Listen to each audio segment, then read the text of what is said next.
Good afternoon, everybody. I'm Rolene Marks. This is the Israel Brief brought to you by Lay of the Land. You guys join me here every Monday to Thursday for your top stories from Israel. And thank you for all the lovely compliments on our new look. Yes, we like to mix it up here at the Israel Brief. But let's take a look at today's top stories. It is day 117 of Israel's war with Hamas. Of course, we don't forget for a second how this war started on the 7th of October with Hamas terrorists infiltrating Israeli communities and bases along the border with Gaza and murdering over 1,200 people and taking over 250 hostage inside the Gaza Strip. At the moment, there are still over 130 hostages that remain in those terror tunnels. Bring them home now. We always have our yellow ribbon. We are always in solidarity and in demand for the immediate and unconditional return of our hostages. So let's take a look at those top stories, and we begin with news that Israel has confirmed that we are flooding the Hamas terror tunnels. It is believed that there is about 350 miles of subterranean terror tunnel underneath the ground in the Gaza Strip. Now consider this for a second. While we are having all these conversations about the funding to UNRWA, that is the United Nations Relief Works Agency, think of the billions of dollars and euros and pounds in aid that has been sent into the Gaza Strip for the sole purpose of uplifting the lives of ordinary people in Gaza. How that has been spent building these terror tunnels, which are now housing our hostages, many of whom have been sexually violated. We are very, very worried about the health and the status of our hostages. The army said earlier this week that they believe that there is still about 80% of those tunnels that they need to dismantle and eradicate. And they are also very careful to stress that the groundwater that they are flooding those tunnels with has not been harmed in any way. There is a lot, of course, being spread in the media, a lot of anti-Israel positions saying that the water is poisoned. It is not poisoned. And I want to repeat that it is not poisoned. That is in confirmation of Israel's military establishment. We have been speaking a lot about UNRWA, the United Nations Relief Works Agency, and the cutting of funding or the freezing of funding by about 19 countries. Yesterday, New Zealand and Sweden announcing that they will be joining in the freezing of funds to UNRWA. Now, why is this? This is, of course, because their staff participated either actively or passively in the atrocities of the 7th of October. And we have been warning for years that UNRWA facilities have been used as weapon storage facilities and rocket launchers, as well as their textbooks containing incitement of terror against Jews. Yesterday, there was a congressional hearing about UNRWA. And I just want to take a moment to mention Hillel Neuer, the executive director of UN Watch, for his organization's superb work in exposing the hypocrisy, the systemic anti-Semitism, and the corruption at the United Nations and its agencies, specifically UNRWA.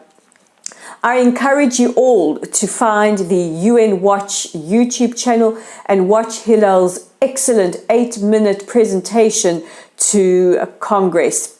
What is interesting is that yesterday Canada, who were one of the first countries to freeze their funding, announced that they would be sending in $28 million worth of food and water aid to the people of Gaza, but stressed it will not go through UNRWA, it will go through other agencies, which answers the questions and concerns shared by many. If funding is cut off to UNRWA, or if UNRWA ceases to exist, how does aid get to the Palestinians? I have said it before and I will say it again. If you do not feel for the ordinary people of the Gaza Strip, the ordinary civilians, then, I don't know, maybe you just don't have a soul.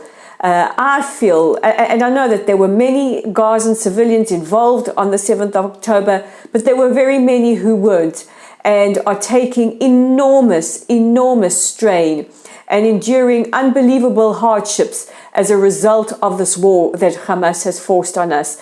And I think we all want to see that aid gets to them, but it doesn't have to go through the United Nations Relief Works Agency. Many people have been asking, what about the hostages? How far are negotiations? What we do know is negotiations are still underway. We believe a team from Hamas is en route to Egypt. Egypt, one of the brokers of a potential deal to release the hostages. Hamas's position is they will only release the hostages after a full withdrawal of IDF troops from the Gaza Strip. Yesterday, Prime Minister Netanyahu said that Israel's military campaign in the Gaza Strip will only conclude once we have achieved our goals of completely eradicating Hamas and returning all the hostages. Nothing less than total victory, he said. Israeli police announced today that Ran Gvili, a police officer who was killed on the 7th of October, has been confirmed dead and his body remains inside the Gaza Strip held by Hamas terrorists. He was confirmed dead by the chief rabbi of Israel, as well as rabbinical and health experts working with intelligence to determine he was killed and his body taken inside the strip. It brings to a total of 61 police officers who were murdered on the 7th of October. I just want to take a minute to talk about the Israeli police, because we don't talk enough about them and how they fought so valiantly against terrorists who far outnumbered and outweaponed them on the 7th of October, and how they worked, whether it be in Ofakim or Sderot, or at the scene of the Nova Festival, to try and get as many civilians to safety as possible. 61 officers paid with their lives. They fought like lions. They were the best of us, and we salute them. And finally, some good news. Well, I think it's good news.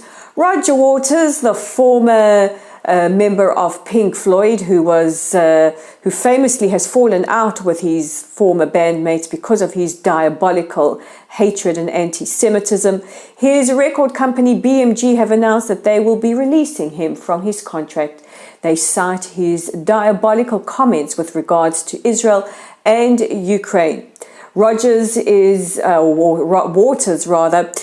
outspoken supporter of Russia, and has said that Israelis are making too much of the 7th of October atrocities. He is an atrocity denier, and he's also an outright anti-Semite who has been the subject of documentaries by combating anti-Semitism. While you're on YouTube, check out those documentaries as well. And I think it is a welcome shot of karma for Mr. Waters. And that brings me to the end of today's edition of the Israel Brief. You guys know what to do. Don't forget our website at www.layoftheland.online. Our Facebook page is at Lottle Site. Our YouTube channel is at the Israel Brief. We are on Twitter at layoftheland5. Yes, I keep calling it Twitter. I don't know. I still can't get my head around this X business. What are you, an expert? A tweet? Who's an expert? I don't know. It's too confusing for me. And I think that's all our social media. Anyway, I'm Rolene Marks. I will see you guys tomorrow for the final brief of the week. But remember, take care of yourselves and take care of each other. Bye for now.